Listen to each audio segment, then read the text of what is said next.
ગુરુ પૂનમના મહોત્સવ નિમિત્તે આજે ભાવિક ભક્તો અમારા કખુસી વાવજી અને દરેક દૂર દૂરથી પધારેલા છે તેમને તાળીઓથી વધાવી લઈએ. ગુરુના પાવલિયા તમે જોઈ જોઈને પીજો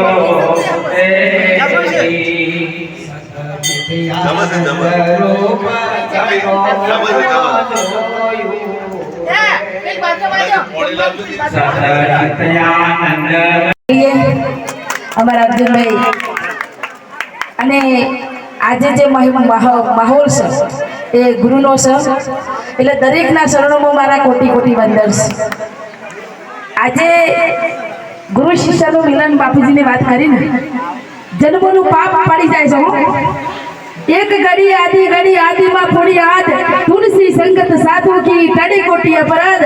આજનો જે પ્રસંગ છે ને એ ગુરુના શિષ્યનું મિલન છે. ગુરુના શરણમાં જઈ અને ગુરુનું દર્શન કરી અને ગુરુના લોણમાંની મુક્ત શિષ્ય બને છે. એટલા માટે કીધું છે આટલો જન્મ સુધારો ગુરુજી મારા, આ બગડેલો મનકો સુધારો. આ જન્મ સુધારવા માટે ગુરુ શરણમાં જવું પડે છે. તમે દેવી દેવતાઓની પૂજા કરો, કોઈ પણ પૂજા કરો, પણ ગુરુ સમય માર્ગ બતાવી શકે એવો નથી. ભૂલાને મારા ગુરુ બતાવે છે. તો મારા દરેક ભાવિક ભક્તોને હું કોટી કોટી વંદન કરું છું. આજના ભોજનના દાતા અમારા પાલનપુર નિવાસી મંજુબેન, સોમનગર નિવાસી એવા શું નામ છે જસીબેન, અને ગોતા નિવાસી લીલાબેન. આ ત્રણ બહેનોને અને ત્રણ ભાઈઓને તાળીઓથી વધાવી લઈએ. આજે એમનું ભોજન ખાધું છે બધાને. ગુરુ પૂર્ણિમાના મનાવીઓને ખૂબ ખૂબ પરમાત્મા આશીર્વાદ આપે, પરમાત્મા એમની પ્રગતિ કરે અને એમને ખૂબ ખૂબ ધન્યવાદ છે. બીજામાં અમારા બધા સેવકોને અને આજે અમારા અંતરના ભાવથી એવા અમારા બાબુભાઈ નથી આપણા વચ્ચે. ગઈ સાલ તો પૂનમના દિવસે આવી અને ગુરુ પૂજા કરી અને અહીંયા ગુરુ પૂજામાં ઉજવી. આજે આપણા વચ્ચે નહીં અને એમની આત્માને પરમાત્મા શાંતિ આપે, સદગતિ આપે. અને આજે પ્રસંગ બાબુભાઈને હું યાદ કરું છું કે પરમાત્માએ જોવું હોય તો આવી રીતે એમનો પ્રસંગ મળે. અને હું એક ભજન ગાઈ અને પછી હું મારી વાણીને વિરામ આપું છું. અમારા કકુસી બાપજી અને રોમજીભાઈને તાળીઓથી વધાવી લઈએ, અમારા રમેશભાઈને તાળીઓથી વધાવી લઈએ, અમારા રવિભાઈને તાળીઓથી વધાવી લઈએ, ઈશ્વરભાઈને તાળીઓથી વધાવી લઈએ, અમૃતલાલને તાળીઓથી વધાવી લઈએ. અને મારા આ સોમેશ્વર મંડળની વાત જ ના થાય. મારો વેવોભાઈ, હીરોભાઈ, લાલજીભાઈ, અમારું મંડળને પણ તાળીઓથી વધાવી લઈએ હો. અને આજે વડાલી મંડળ કો, સોમનગર મંડળ કો, ગોતા મંડળ કો, મોટા સરા મંડળ કો, પછી ગોતા કયું ગરોડિયા મંડળ કો, લક્ષ્મીપુરા મંડળ કો, અને કયું કંપા વિષ્ણુપુરા કંપા કો. દરેકને નોમ લેવા દે તો ઘણો સમય વીતી જાય છે, પણ દરેકને હું કોટી કોટી વંદન કરું છું. અને મારા મોડેકમાંની તો વાત જ ના થાય હો. મોડેકમાં તાળીઓથી વધારે ભગવાન એમની ઉંમરમાં બી આપો. તો આજે બધાના શરણમાં મારી કોટી કોટી વંદન કરું છું. અને એના માટે આપણા સંતે વાત કરી છે. હલો સદગુરુ દયાનંદ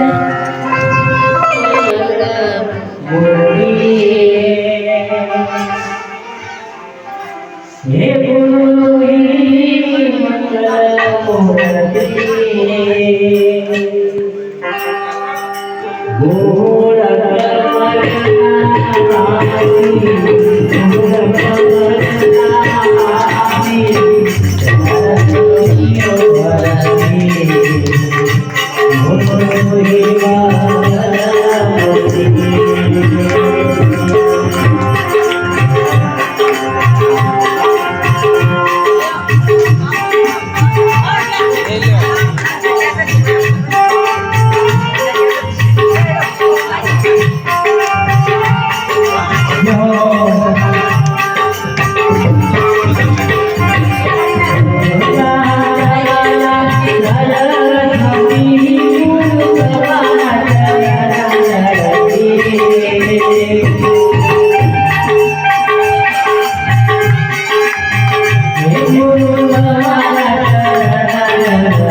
તમે કોણ છો, ક્યાંથી આવ્યા છો, કયો જવાનું છે, એ સરનામું કેવળ સદગુરુ જાણે છે, બીજું કોઈ જાણતું કોઈ ગમે ફરે હોય ને પણ તમારું સરનામું નહીં મળે.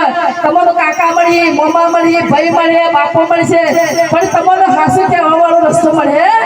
આ જીવ શોધી આવ્યું, શો જવાની સીધી કરી કોઈને ખબર નથી. એટલે અમારા રવિભાઈ કહેતા, રમેશભાઈ મુગરાની વાત કરીએ કે રવિભાઈ કે ગુગરા, બરોબર છે. તમે બધા સુધરા છો, તમે ગુરુ શરણમાં જેલા છો, તમારું પરમાત્મા સદગુરુ ઘણી ઘણી કૃપા કરે, તમારી ભક્તિ આગળ વધે, તમારી પ્રગતિ થાય, તમારા સંસ્થાનો આગળ વધે અને ખૂબ ખૂબ આ ગુરુ પૂર્ણિમા મહોત્સવ ખૂબ તમને આશીર્વાદ છે. મહાદેવ ખૂબ આશીર્વાદ આપો. આટલું કઈ અમારી વાણીની વિરામ આપે છે. ખૂબ ધન્યવાદ છે. બોલો સદગુરુદેવનો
ગુરુના પુત્રને મારી નાખેલો.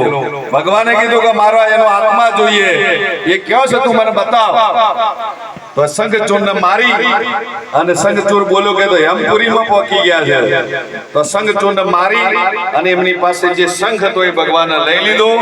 તેથી ભગવાન યમપુરીમાં ગયા. યમરાજાને વાત કરી કે મેં વચન આપી દીધું છે મારા ગુરુને, જો જીવનની અંદર વચનનું પાલન કરે, વચન એ જ ગુરુ, શબ્દ એ જ ગુરુ, તમારામાં જે સમજણ છે એ જ ગુરુ, વિવેક એ પણ ગુરુ છે. એટલે ગુરુના વચનનું પાલન કરવું એ આપણા જીવન માટે અધિક લાવો છે. યમરાજાને વાત કરી તો યમરાજા એમને ઝૂકી જવું પડ્યું અને કીધું કે હે પ્રભુ, તમે તો જગતના નાથ છો, એટલે તમારી આગળ મારું કશું ચાલે નહીં.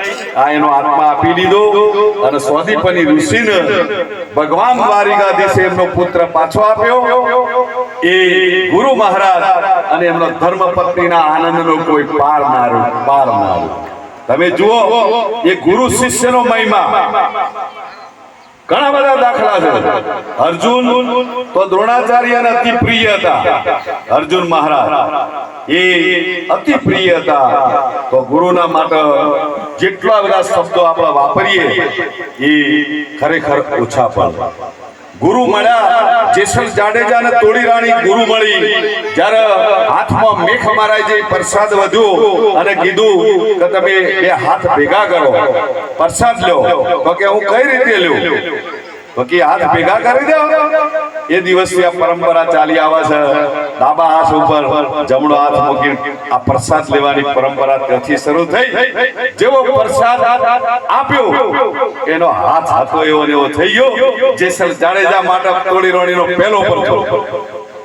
એનું વર્ણન કરવા જઈએ તો કલાકો વીતી જાય, સમય ઓછો પડે સાહેબ મારા. એક એક પોખડું તમને સંભળાવું દઉં. એવી જ રીતે લાખો ને લોયણ એ 8 કોટની અંદર લાખો કાઠી દરબાર હતો. પેલી લોયણ એ લવારણ પંચાલની દીકરી હતી અને મજેવડિયાની અંદર દેવતણસી અને લોયણનો બાપો બે હાટુ હતા. શું વાત કરું એમની. જીવનદાસ તો પોતે હરિજન હતા. એમને 18 ગુરુ કર્યા અને 17 ગુરુ કર્યા. 18મા ગુરુ તરીકે એ જીવન ભગત પાસે ગયા. એમના સાચા ગુરુ દાસી જીવન. તો એમને ગુરુ કર્યા અને એ હરિજન હતા, પણ થતો ગુરુથી એમનું જીવન ધન્ય બની ગયું. ધન્ય બની ગયું. ભૂમિ સૌરાષ્ટ્ર કાઠિયાવાડની ગણાય, ભૂમિ કચ્છની ગણાય, ભૂમિ દ્વારિકા ગણાય. તો જો ભગવાન આજે એમને વાસ કર્યો અને 4 ધામની યાત્રા માણસ કરે તો એ માણસનું પાપ નષ્ટ થઈ જાય, નષ્ટ થઈ જાય. તેથી ભગવાન છેલ્લે અગ્નિ સંસ્કાર એમાં થયા ને. તુલસી વનની અંદર દેહ છોડ્યો, પાર્થીએ તીર ચલાવ્યું અને એમના અગ્નિ સંસ્કાર કર્યા. એ વખતે એમનું હૃદય એ જગન્નાથપુરીમાં જઈને પડ્યું. જગન્નાથપુરીમાં જઈને અને જગન્નાથપુરીનું મંદિર પાંડવોના પૂર્વજ રાજા ઇન્દ્રદ્યુમ્ને બનાવેલું. વિશ્વકર્માને કીધું કે અહીંયા તમે મંદિર આ મૂર્તિઓ ઘડો, ભગવાનની સુભદ્રાજીની, બલરામજીની અને દ્વારિકાધીશની. એ વખતે વિશ્વકર્માએ શરત મૂકેલી કે 21 દિવસ સુધી આ મંદિરના દરવાજા કોઈ ખટખટાવા નહીં. 21 દિવસ પૂરા થયા નતા અને તો ઇન્દ્રદ્યુમ્ન રાજા આવી ગયા અને એમને દરવાજો ખોલી નાખ્યો. તો ભગવાનના હાથ ગળ્યા વગરના રહી ગયા. એ હાથ આ વગડ્યો નથી જગન્નાથપુરીની અંદર. એવી ઘટના ઘટેલી. એટલે સત્સંગ 8ની તારીખમાં ગુરુ અને શિષ્ય એનો મહિમા અપરંપાર છે. ધૌમ્ય નામના ઋષિ હતા. એમના આશ્રમની અંદર આરોણી શિષ્ય હતો. અનરાધાર વરસાદ વરસ્યો. આશ્રમની બાજુમાં ખેતરમાં વાવેતર કરેલું હતું. તો ગુરુએ બધા શિષ્યોને ભેગા કર્યા અને આહવાન કર્યું ગુરુએ આપણા ખેતરની અંદર વાવેલો જે પાક ધોવાણ થઈ જશે તમે ખાતરી કરો અને એ ખેતરના પાળાને બચાવો. તો બીજા શિષ્યો કોઈ તૈયાર ના થયા. માત્ર આરોણી નીકળી પડ્યો રાતના તો પથ્થર અને ઈંટો બધું ગોત્યું નહીં પણ કઈ મળ્યું નહીં. છેવટે આરોણી પેલો પાળો તૂટેલો હતો તો આડો પડી ગયો. આખી રાત વરસાદ તૂટી પડ્યો. આરોણી આખી રાત તો પસાર એને કરી. સવારમાં વહેલા ગુરુ બીજા શિષ્યોને લઈને તેઓ ગયા તો આરોણી કે તું ઊભો થા. પેલો થર થર થર ધ્રુજતો હતો. કઈ રીતે ઊભો થાય? કારણ કે સાચો શિષ્ય હતો. ધૌમ્ય ઋષિનો એ સાચો શિષ્ય હતો. ઇન્દ્ર પોતે ખુશ થઈ જા, પુષ્પવૃષ્ટિ કરી અને ધૌમ્ય ઋષિ એને શાબાશી આપી. તો આવા શિષ્યો આપણી ભારતની ભૂમિની અંદર પણ થઈ ગયા કે જેમની ગુરુ માટે ગુરુના વચન ખાતર પોતાના બલિદાન, પોતાના મસ્તક આપી દીધું. એક રમીલાબેન જેવા ગુરુ હતા અને એમની પાસે 30 વર્ષથી એક શિષ્ય રહેતો હતો. કેટલા વર્ષોથી? 30 વર્ષથી. તો ગુરુ શિષ્ય રાત્રે સૂતેલા હતા અને એક સાપ સડસડાટ આવી ગયો. સાપ આવ્યો, ઝેરી સાપ. તો ગુરુ સાપને દેખી ગયા તો લાકડી લઈને પેલા સાપને દૂર કર્યો. જેવો સાપને દૂર કર્યો એટલે સાપના વાચા ફૂટી કે હે ગુરુજી, તમે મને દૂર ન કરો. તો કે કેમ, તારા શું છે ભાઈ એવું? તો કે આ તમારો શિષ્ય છે ને, એની સાથે મારા આગળના અવતારનું વેર છે, વેર. એને ડંખવા દો મને, એનું લોહી મારા ચૂસવાનું છે. તમારો આ જે શિષ્ય સુતેલો છે ને, એનું લોહી મારા ચૂસવાનું છે. પાલી ભરીને, એક નાની પવાલી ભરીને મને રોકો મત. આજે પડકાર કોને કર્યો? પેલા ઝેરી નાગ અને સર્પની કરી દીધો. એ સમય ગુરુજીએ એને શું કીધું કે તું કાળોતરો છે, એક ડંખ મારીશ ને તો એનો પ્રાણ પંખેર ઊંડી જશે. પણ હું ગુરુ તરીકે મારી ભૂમિકા અહીંયા બજાવી રહ્યો છું. તારે એવું નહીં કરવા દઉં. તારા મારા શિષ્યનું લોહી જ જોઈએ છે ને? હા, તો કે લોહી જ જોઈએ છે.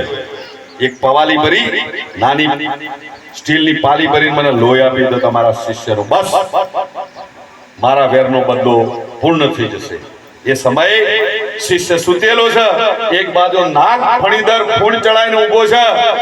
ગુરુ હતા રમીલાબેન જેવા, લાલજી મહારાજ જેવા, ગિરી બાપુ જેવા. એમની પેલા શિષ્યના છાતી પર પગ મૂકી અને ગરદનની નસનો ચીરો મારી અને એનો નસનો લોહી એ પ્યાલીમાં લઈ લીધું. પ્યાલીમાં લઈ લીધું. ભેદ સમજો બહુ બરોબર. આ તો ઓળખોન પાડો ને, એ ઘણી કાઠી બાબતો છે. સિંહના કોદ મધ અને મધ કોઈ મરજી વાલે સી નથી કે કાયરોનું કામ અને સિંહણનું દૂધ એ સોનાના પાત્રની અંદર ઠેર. જેમ તેમ ર નહીં, એ તો પાત્ર તૂટી જાય સાહેબ મારા. તરત જ એમને ગુરુએ શિષ્ય ઊંઘી ગયો છે, પેલું લોહી પ્યાલીમાં લઈ અને નાગ મહારાજને આપી દીધું કે ખુશીથી તમે મારા શિષ્યનું લોહી પી લો. નાગ મહારાજ તોથી એ લોહી પી અને સાહેબ મારા રવાના થઈ ગયા. રવાના થઈ ગયા. શિષ્યને કોને બચાયો? ગુરુએ બચાયો. આ વાતના 15 દિવસ થયા કોઈ પેલો શિષ્ય છે ને, એ ગુરુને કોઈ પૂછતો જ નથી. પછી ગુરુએ પાસે બોલાયો. હાલાકી ભાઈ તું અમાય મારી પાસે કે તું તો કોઈ આ વાત જ જોડતો ના હોય એવું વર્તન કરે છે. એને સરસ જવાબ આપ્યો કે મારા ગુરુજી જે કરે ને એ મારા ભલા માટે કરે, મારા બુરા માટે કરે નહીં. તો ભેદ પડ્યો છે સાહેબ. મારા ગુરુજી ઉપર મને વિશ્વાસ છે કે મારા ગુરુજી જે કરે ને એ મારા ભલા માટે કરે, મને ડૂબાડવા માટે કરે નહીં. આવા શિષ્યો કે જેમને મસ્તક આપી દીધો એ આજે અમર થઈ ગયા. અમર થઈ ગયા. અમર થઈ ગયા. એટલે ગુરુ શિષ્યનો મહિમા બહુ અપરંપાર છે. એક વખત મચ્છંદર અને ગોરખનાથ ફરતા ફરતા બંગાળની અંદર કનકગીરી નામના ગામમાં જતા રહ્યા અને તો શ્રાદ્ધનો સમય હતો. ગુરુ મહારાજ જોપા બેઠા હતા. ગોરખજી ગામમાં તેલ નોખવા ગયા. એક બ્રાહ્મણ બાઈએ સરસ માલપુઆ એના સસરાનું શ્રાદ્ધ નોખેલું એટલે પૂરીઓ વડો આ બધું બનાવેલું. ગોરખ જઈને અલ્લેખ કહીને ઉભા રહ્યા. પેલી બાઈએ થાળીમાં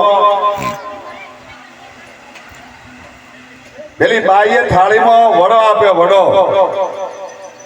તો વડો લઈને ગોરખ આયા. ગોમના ગોદ્રક ગુરુજી મચ્છંદર બેઠા હતા. ઈ લ્યો ગુરુજી, સરસ પૂરીઓ વડો માલપુઆ લઈને આયા. ગુરુજીએ પ્રેમથી ખાધો, પણ એમનો વડો વધારે ભાયો. ઈ ગોરખ, આ વડો મને વધારે પ્રિય લાગ્યો છે, તો ફરીથી જઈને લેતા આવો ને. હવે પેલા ગોરખ ફરીથી લેવા ગયા એટલે પેલી બાઈ તો રસોડું સાફ કરી અને વાસણ ઘસી હતી.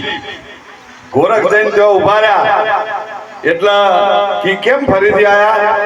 કે જરા મારા ગુરુનો વડો ભાયો છે, તો તમારા ઘરમાં કદી કોઈ વધ્યો ઘટ્યો હોય તો આપો ને થોડો. એટલે વડો લેવા આવ્યો.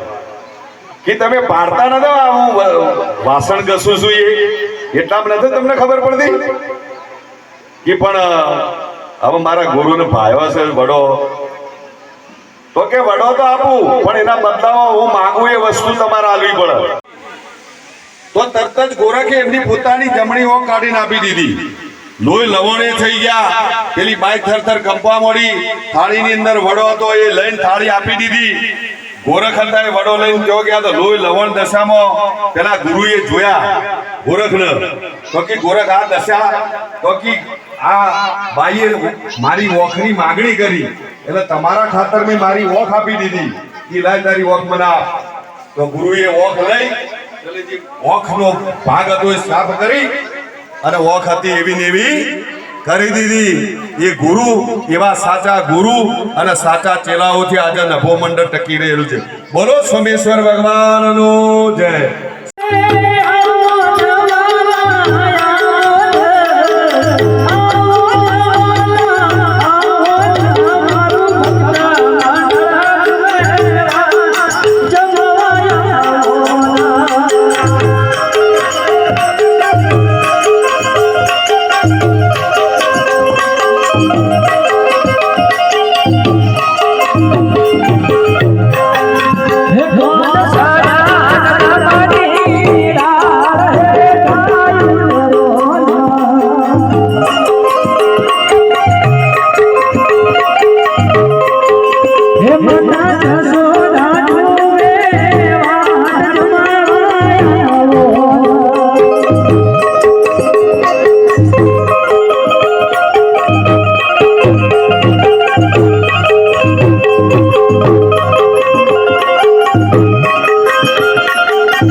બોલો શિવ મહાદેવ નમઃ પાર્વતી હર હર. હવે સમય પકવાય.